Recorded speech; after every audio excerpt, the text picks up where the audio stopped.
In this film, I explore the tragic life and death of Louis de Funèsa, one of France's most beloved comedians. Renowned for his explosive energy, expressive face, and uncanny sense of timing, de Funès became an icon of French cinema in the 1960s and 1970s, starring in classics like The Mad Adventures of Rabbi Jacob and the Gendarme series. His brilliant mind and burlesque humor captivated audiences, but behind the scenes, his personal life was fraught with difficulties and health problems. As Louis de Funès once said, "A smile is the shortest distance between two people." He dedicated his life to bringing joy to millions, but his own life was far from easy. If you enjoy learning more about the lives of icons like de Funès, be sure to click the like button and subscribe to our channel to discover more fascinating stories about your favorite stars. His difficult childhood and his mother's influence on his comedic talent. Louis de Funès was born on July 31, 1914, in Courbis, in the Hauts-de-Seine region of France, the son of Spanish immigrants who arrived in France under turbulent circumstances. His parents, Carlos Louis de Funès de Galarza and Leonor Soterguera, were originally from Civil and Galicia, respectively, but fled to France in 1904 after encountering strong opposition from their family, who disapproved of their marriage. Luis's father, Carlos, had noble roots connected to the Counts of Galarza, a family of Basque descent, while his mother came from a wealthy background in Spain. However, the transition from aristocratic comfort to life in France was marked by struggles, disappointments, and inevitable tragedy. Carlos de Funès, once a lawyer in Spain, was unable to maintain his former status upon arriving in France and began working as a diamond polisher. While this initially provided the family with some stability, he soon embarked on a series of extravagant but unsuccessful attempts to rebuild his fortune. His ventures drained the family's resources, and financial ruin drove Carlos to desperate measures. According to biographer Louis de Funès, Carlos faked his own death, leaving his shoes, hat, and farewell note by a Paris canal, suggesting suicide. In reality, he fled to South America in a last-ditch attempt to regain his fortune. Unfortunately, instead of wealth, he contracted tuberculosis and died far from home. Carlos's abandonment left his mother, Leonor, in a desperate situation. Once a wealthy woman of high standing in Spain, she now had to live in a modest apartment in the working-class district of Courba, struggling to support her children. Leonor's pride and fiery temperament were not enough to overcome serious financial difficulties, but her fierce determination left a lasting impression on young Louis. As one of de Funès' biographers, Bertrand Dickel, recalled, there were no government assistance programs in those days, so Leonor had to fight for every scrap of food for her family. She would go to local shops and yell at the proprietors for a loan. These scenes often left Louis deeply embarrassed. Director George Lautner, who knew Leonor personally, recalled her outbursts of anger, describing her as someone who shouted, stomped her feet, and chased people in anger. These traits later became iconic elements of de Funès' comedic roles. Lautner even noted that the comic element of de Funès, his character, was his mother. Louis de Funès' childhood was marked by poverty and hardship. His mother's relentless efforts to support the family shaped his personality, and although he adored her, Louis was ashamed of their situation.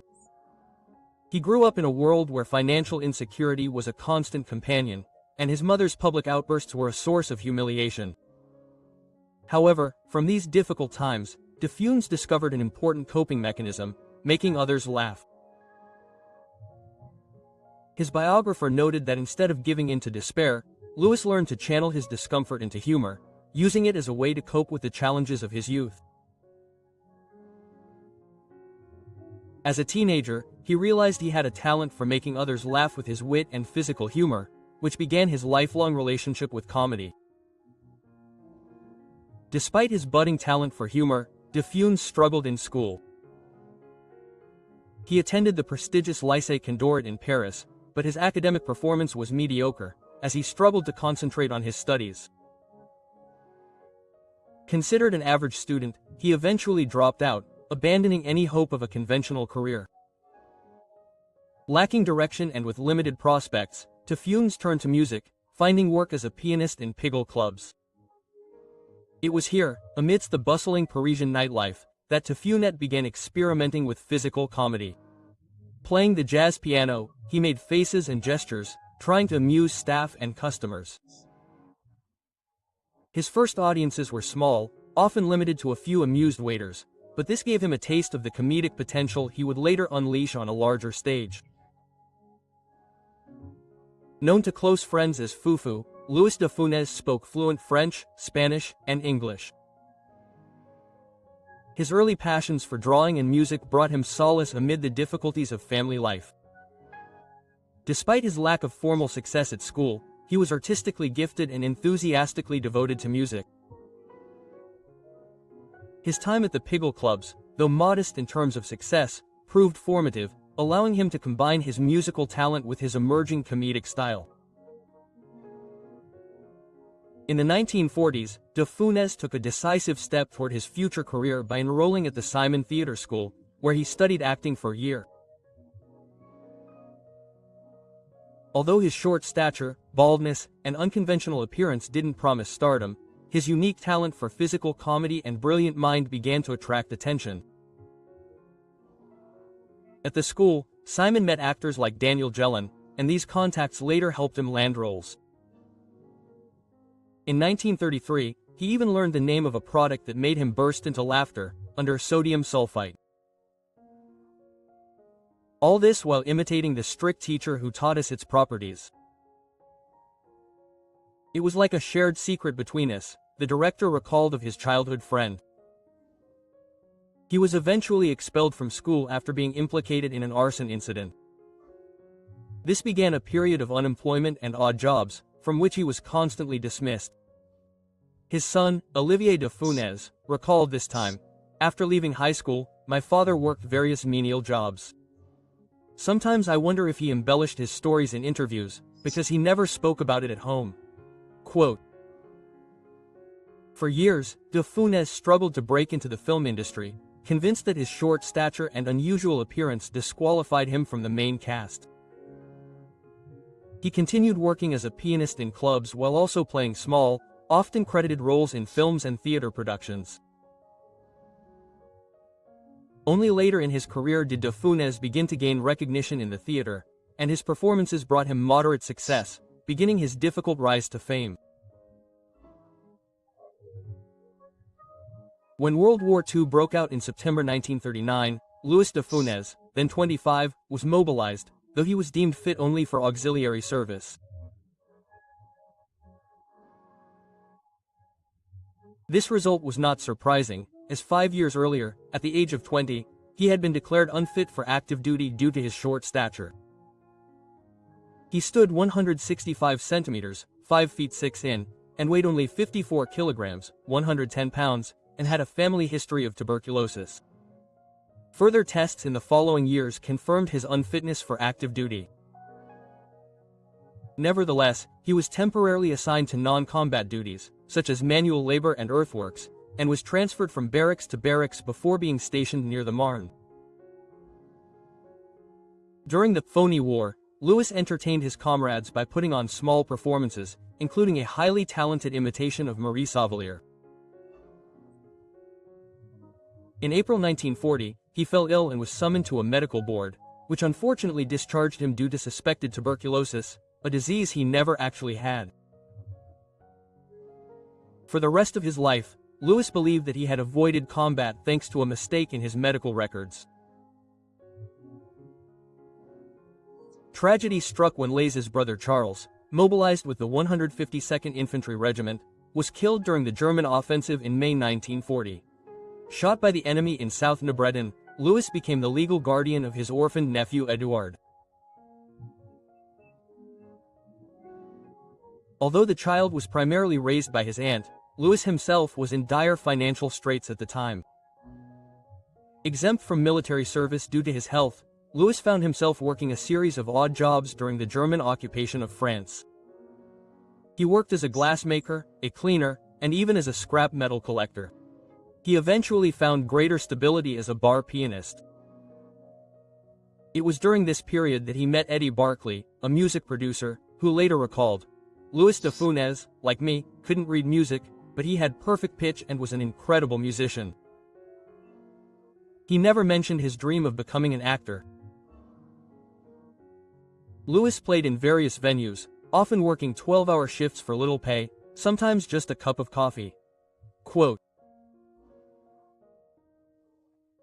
George Lautner, a director who knew de Funès at the time, recalled seeing him perform at the Madeleine in 1942. At the bistro at the Bagatelle, Louis played the piano with great skill, but when he had the stage to himself, he would jump on the piano and break into song. His ability to combine humor with musical performances later became a characteristic feature of his acting style, as seen in films such as The Grand Restaurant and Sugar.